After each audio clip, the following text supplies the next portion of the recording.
Welcome to Vivas One Educational Foundation, your gateway to success. Explore classes in UPSC, Defense, WBCS, Combined Course, CAT, CLAT, and many more. Subscribe now for expert guidance and quality education. नमस्कार दोस्तों, विवास one education foundation में आप सभी का स्वागत है। आज हम लोग मैथमेटिक्स के सेट रिलेशन फंक्शन जो अपना पहला लेक्चर होने जा रहा है उस पर चर्चा करेंगे, जहां हम लोग समझेंगे सेट रिलेशन और फंक्शन के कॉन्सेप्ट को। यह लेक्चर फर्स्ट लेक्चर है, इसलिए इसे पार्ट बाय पार्ट देखें। हम लोग इसके बहुत ही बेसिक कॉन्सेप्ट को बात करेंगे, क्योंकि जैसा हम लोगों ने अपने इंट्रो में बोला था कि स्टूडेंट्स को जो सबसे ज़्यादा ज़रूरत है वो बेसिक कॉन्सेप्ट की ज़रूरत है। तो चलिए बिना किसी देरी के हम लोग शुरुआत करते हैं अपने सब्जेक्ट को। तो सबसे पहला जो क्वेश्चन है ये है कि सेट रिलेशन और फंक्शन ये तीन किस ब्रांचेज में आते हैं, मैथमेटिक्स के किस ब्रांच से इनका नाता है। सेट रिलेशन फंक्शन जो एनडीए एग्जाम के लिए बहुत ही जरूरी, या हम यूँ बोले कि किसी भी कॉम्पिटिटिव एग्जाम बोले या हायर मैथमेटिक्स के लिए बहुत ही जरूरी है। सबसे पहला इसे हम ऐसा बोले कि यह मैथमेटिक्स का बेसिक कॉन्सेप्ट है, तो बिल्कुल भी गलत नहीं होगा, क्योंकि इसके बिना मैथमेटिक्स के बड़े बड़े चीज अधूरे हैं। इसीलिए हम लोग को इन बातों को पढ़ना पड़ेगा। लेकिन इससे पहले कि हम चर्चा शुरुआत अपने कॉन्सेप्ट पे करें, उससे पहले हम लोग इन तीनों के इंटर रिलेटिविटी की बात करते हैं on the basis of their definition. So the first one is set, and we all know that a set is a well-defined collection. What is set? So it is nothing but a well-defined collection. Set एक well-defined collection है। तो ध्यान दे, well-defined collection का बोलने का मतलब ये है कि जब हम किसी कलेक्शन की बात करते हैं तो क्या सभी के लिए वो सेम है। जैसे हमने ये बात किया कि कलेक्शन ऑफ 5 नॉवेल या कलेक्शन ऑफ वॉवेल्स। तो जब हमने कलेक्शन ऑफ वॉवेल्स बात किया तो हमने देखा कि इस कलेक्शन के अंदर में ए, ई, आई, ओ, यू है, जो सभी के लिए सेम है, चाहे वो आदमी इंडिया में हो, चाहे वो आदमी इंग्लैंड में हो, चाहे वो आदमी यूएसए में हो। लेकिन अगर हम ये बोलें कि कलेक्शन ऑफ 5 क्रिकेट प्लेयर, और ऐसा हम बोल सकते हैं collection of 5 best cricket player, तो मेरा उम्मीद है कि इन जितने भी लोग हैं उनके लिए ये लिस्ट अलग अलग होगी, मीन्स ये अनयूनिफाइड लिस्ट है। तो ऐसे कलेक्शन को हम लोग वेल डिफाइंड कलेक्शन नहीं बोलते हैं। हम लोग वेल डिफाइंड कलेक्शन को उसी को बोलते हैं जो सभी के लिए एट ए पार्टिकुलर मोमेंट में सेम। तो सबसे पहला क्या है, what is set, that is a well defined collection. अब हम लोगों ने जैसे ही बात किया कि set a well defined collection है, तो इसका मकसद पूछा जाएगा कि क्यों है सेट। आखिरकार हम लोगों ने कलेक्ट चीजों को क्यों किया। इसका सिंपल और साधारण मतलब इसलिए है क्योंकि जब हम किसी चीज को कलेक्ट करते हैं तो हमें समझाने में या किसी रूल को बताने में बहुत ही आसानी होती है। कि अगर हमने किसी रूल को एक असाइन किया है एक एलिमेंट पे, तो हर एक एलिमेंट के लिए वैलिड होगी। दैट फॉर एग्जांपल, जैसे अगर आप एनडीए बैच पे पढ़ रहे होंगे और अगर आपके क्लास में एक स्टूडेंट को जो बात बोला गया वो बात सभी के लिए अप्लाई होगी। यह तभी पॉसिबल है जब आपका एक वेल डिफाइंड ग्रुप है जो एनडीए स्पेशल ग्रुप है। अदरवाइज हमें इंडिविजुअली सभी बातें करनी पड़ती। तो यह वेल डिफाइन करने के पीछे मेन मकसद अपने पास क्या था, ठीक है, टू असाइन रूल। किसी भी रूल को असाइन करना इन वेरी सिंपली या इन वेरी सिंपल वे। किसी भी सिंपल वे में जब हम रूल को असाइन करेंगे तो हम उसे क्या कहेंगे, सेट। अब ये रिलेशन क्या है, तो जब भी हम किसी दो सेट के बीच का कोई ना कोई रूल इस्टेब्लिश करना चाहते हैं, कभी हम मान लीजिए कि हमने किसी सेट ए के रिलेशन ए को बी के साथ रिलेट करना चाहा, सेट ए को सेट बी के साथ। डेट फॉर एग्जाम्पल जब हम बात करते हैं मैरिज की, तो मैरिज में एक ए के फैमिली होते हैं, एक बी के फैमिली होते हैं, और दोनों मैरिज के कारण एक दूसरे से बन जाते हैं, एक दूसरे से रिलेट कर जाते हैं, दोनों एक दूसरे के रूल में बनते हैं, और इसी को जनरली कहा जाता है रिलेशन। और इसे हम लोग जनरल वे में कहते हैं ए कार्टेशियन प्रोडक्ट बी, जहां हम लोग रूल इस्टेब्लिश करते हैं। तो अगर हम इस तरह से चीजों को लिखें कि ए कार्टेशियन प्रोडक्ट बी, इसका मतलब the set of all X Y such that x belongs to A, Y belongs to B, यह एक रूल है। कार्टेशियन प्रोडक्ट क्या है? यह एक रूल है जिसने एक सेट के एक एलिमेंट को दूसरे सेट के दूसरे एलिमेंट के साथ क्या किया? रूल इस्टेब्लिश करवाया। और जब वो ऐसा करवाता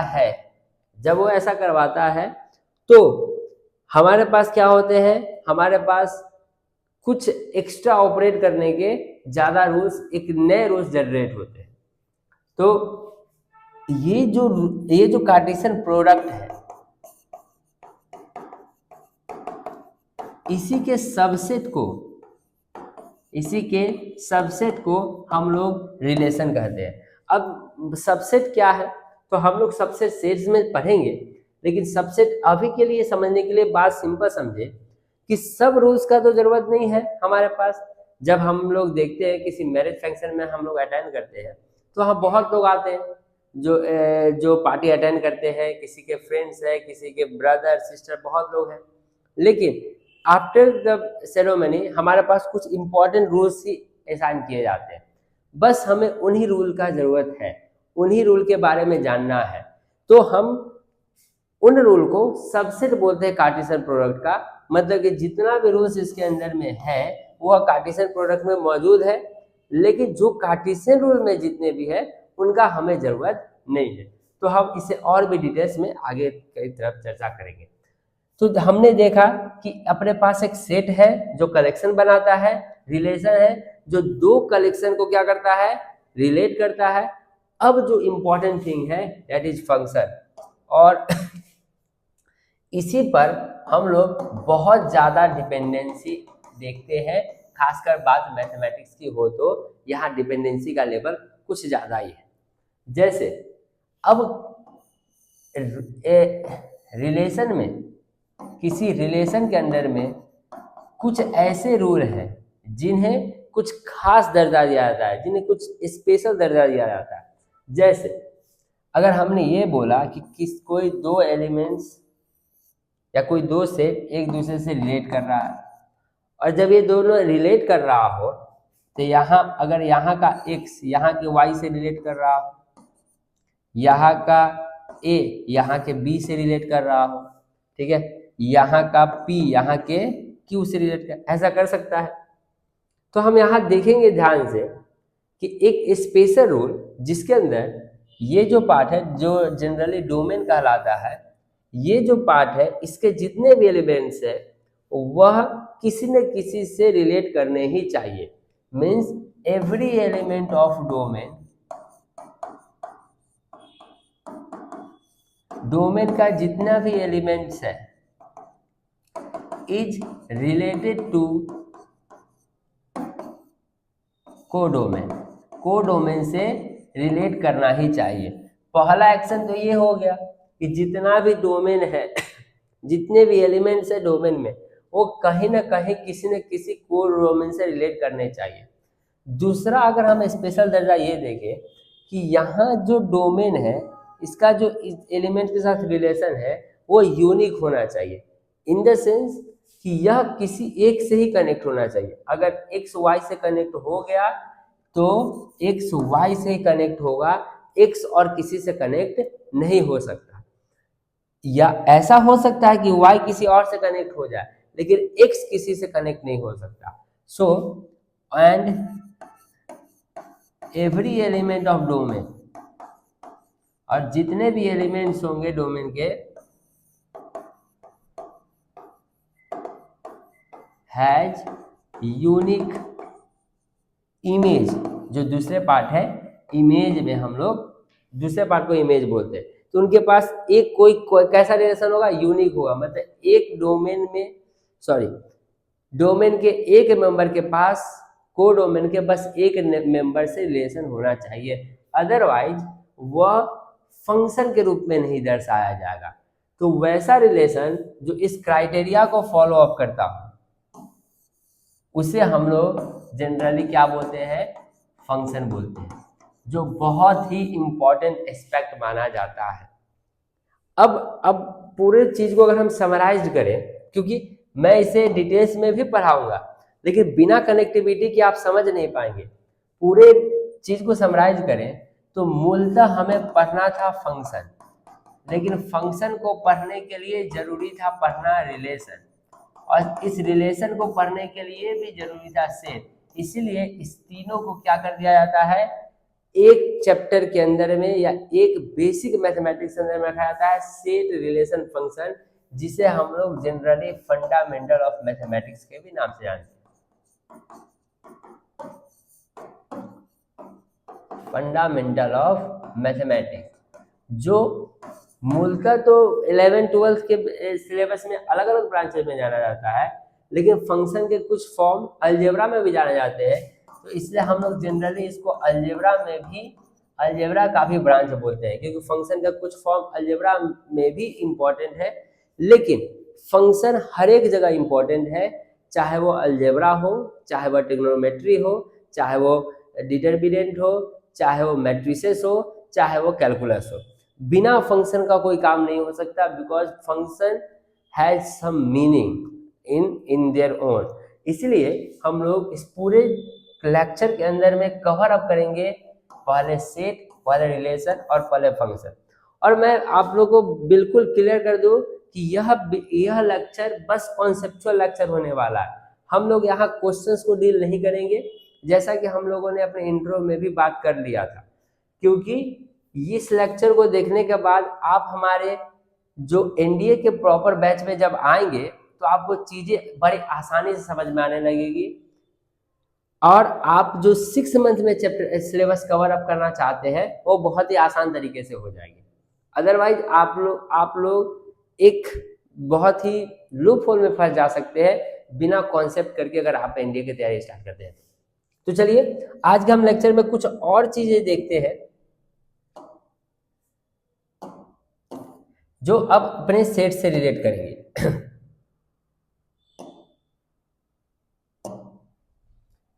तो अगर बात सेट की जाए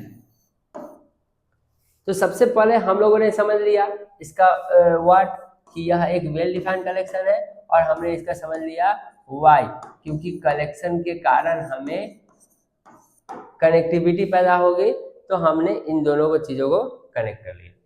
अब सेट में जो पहला इंपॉर्टेंट है, जैसे पहले मैं तो एक एग्जांपल दे दूं कि एक सेट हमने बात किया था AEIOU, the set of all vowel. किसी कोई यह भी कह सकता है 1 2 3 4 5 का सेट। यह जो सेट का रिप्रेजेंट करने का तरीका है, इसे हम लोग जनरली टेबुलर फॉर्म या रॉ फॉर्म भी बोलते हैं, या रॉ फॉर्म भी बोलते हैं। अब सेट को रिप्रेजेंट करने का बेसिकली 2 तरीका होता है। एक जो हम लोगों ने अभी देखा, टेबुलर फॉर्म, जहां पर हम क्या करते हैं, सेट को कैपिटल लेटर से रिप्रेजेंट करते हैं। उसके बाद ब्रैकेट के अंदर हम उसके क्या करते हैं, एलिमेंट्स को राइट डाउन करते हैं, जैसे कि हम लोगों ने ऊपर में देखा। एलिमेंट्स को करते हैं, और इसका पढ़ने का तरीका बहुत ही आसान है। A = A E, the set of all AEIOU, the set B = the set of all 1 2 3 4 5। लेकिन जैसे ही बात हम सेट बिल्डर फॉर्म की करेंगे तो सबसे पहले सवाल ये उठेगा कि क्यों, ये this is a very good way to represent the set. लेकिन अगर मैं यह आप लोगों से बोलूं कि चलिए भाई C एक सेट है, इसको रिप्रेजेंट कीजिए, जहां पर 2 से लेकर 5 तक के जितने भी रेशनल नंबर है उनको कैरी करना होगा, तब आप क्या करेंगे? तब आप एक कंफ्यूज हो जाएंगे कि 2 से लेकर 5 तक इनफाइनाइट रेशनल नंबर होंगे। तब आप इसे सेट टेबुलर फॉर्म में रिप्रेजेंट नहीं कर सकते। तब आप लोगों को एक नए फॉर्म की जरूरत होगी, और वो फॉर्म सेट बिल्डर फॉर्म है, जहां हम सेट के कैरेक्टरिस्टिक्स को राइट डाउन करते हैं। जैसे मैं इस तीनों को सेट बिल्डर फॉर्म में रखता हूं, ज्यादा बातें क्लियर होगी। जैसे set A, the set of all x such that x belongs to vowel letter, x belongs to vowel letter। अब यहाँ x जैसे the set of all x, सभी x का सेट, और x वोवेल लेटर से, तो वोवेल लेटर क्या है? a है, e है, i, o और u। बातें क्लियर हो गई on the basis of characteristics. If I talk about the set b, the set of all x such that x is greater equal than 1 and smaller equal than 5 where x belongs to natural number। Now the whole thing is very clear that we have to find the natural number which is greater or equal than 1 and smaller or equal than 5। now अब हम लोग set c को represent कर सकते हैं, the set of all x such that x belongs to q का मतलब rational number where x is smaller equal than 2 and greater equal than x is greater equal than 2 and smaller equal than 5। अब आप किसी भी set को represent कर सकते हैं on the basis of characteristic. तो यह जो सेट बिल्डर और टेबुलर फॉर्म है, ये हमारे नीड के लिए आया। जिस सेट को हम लोग क्या कर सकते थे, टेबुलर फॉर्म में नहीं रिप्रेजेंट कर सकते थे, उसे हम लोगों ने किस में रिप्रेजेंट किया? सेट बिल्डर फॉर्म में रिप्रेजेंट किया। अब यहाँ पर चीजें एक बात और क्लियर हो गई कि ज्यादातर क्वेश्चंस किससे पूछे जाएंगे, या ज्यादातर रिप्रेजेंटेशन कौन होगा? तो वो होगा सेट बिल्डर फॉर्म। लेकिन हम लोग अभी कुछ सेट को क्या करते हैं? टेबुलर फॉर्म के मदद से भी पढ़ते हैं। अब एक डायग्राम हम लोग बनाने जा रहे हैं, जिस डायग्राम के अंदर बातें ज्यादा ही क्लियर होगी। जैसे हमने देखा सेट के अंदर में बहुत सारे टाइप के सेट आ सकते थे, और इसे आप लोग बस जनरली बुक में पढ़ेंगे तो बातें क्लियर होगी। जैसे null set, the set which have no element, वैसा सेट जिसका कोई एलिमेंट नहीं हो, इसे हम लोग वाइड सेट भी कहते हैं, एम्प्टी सेट भी कहते हैं। अब क्वेश्चन ये होगा कि क्यों, जब किसी में एलिमेंट ही नहीं है तो क्यों बनाया जाए? तो हम लोगों ने इसलिए जीरो भी तो बनाया था, जब कुछ है ही नहीं तो जीरो क्यों बनाया था? कि आने वाला समय में उसको भी रिप्रेजेंट किया जा सके। उसी तरह हम लोगों ने नल सेट बनाया कि वैसा सेट जिसके अंदर कुछ नहीं है उसको भी रिप्रेजेंट किया जा सके। दूसरा set finite set. Finite set बोलने से समझ में आ रहा है कि जिसमें एलिमेंट फिक्स होंगे तो मतलब वहाँ फाइनाइट होगा, वहाँ कुछ ना कुछ नंबर्स होगा, और वो जो नंबर होगा उस सेट का मतलब एलिमेंट्स का जो नंबर होगा उसे ही हम लोग क्या बोलेंगे? कार्डिनलिटी ऑफ सेट, और उसे रिप्रेजेंट करते हैं n of a, n of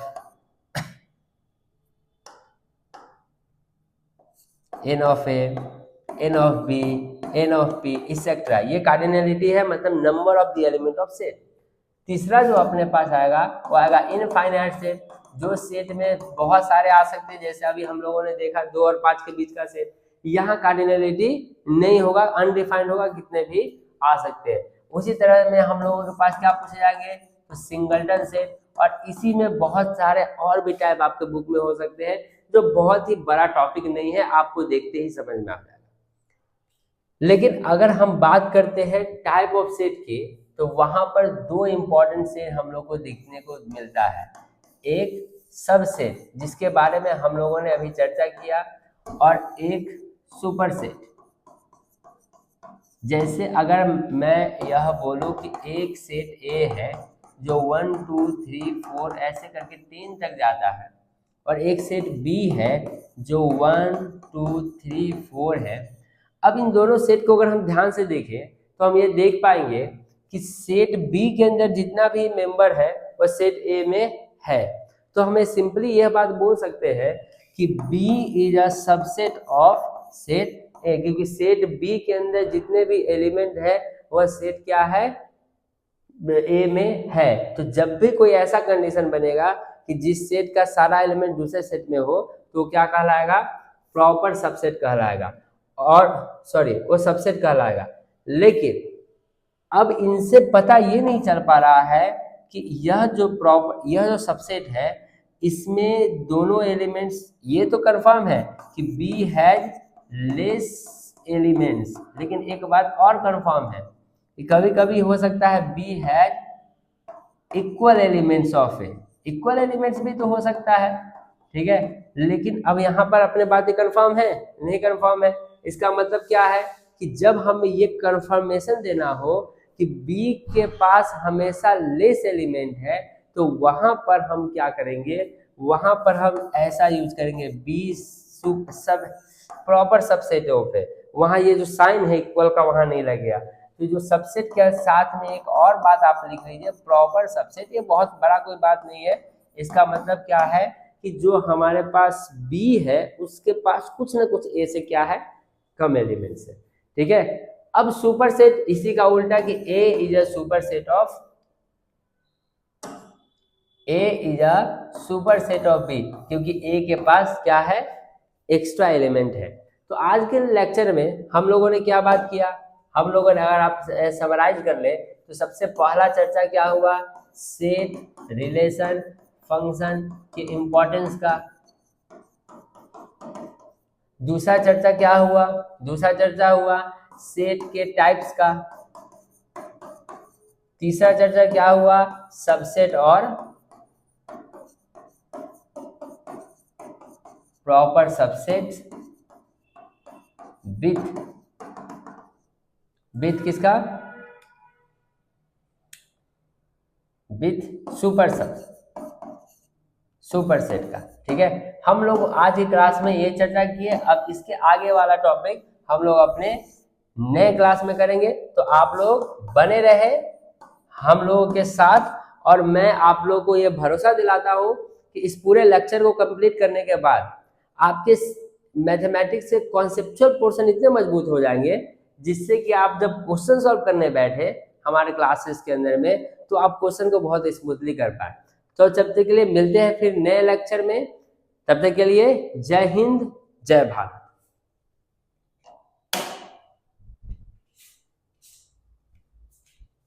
Thank you for learning with Vivas One Educational Foundation. For contents like this, follow us on Facebook and Instagram today.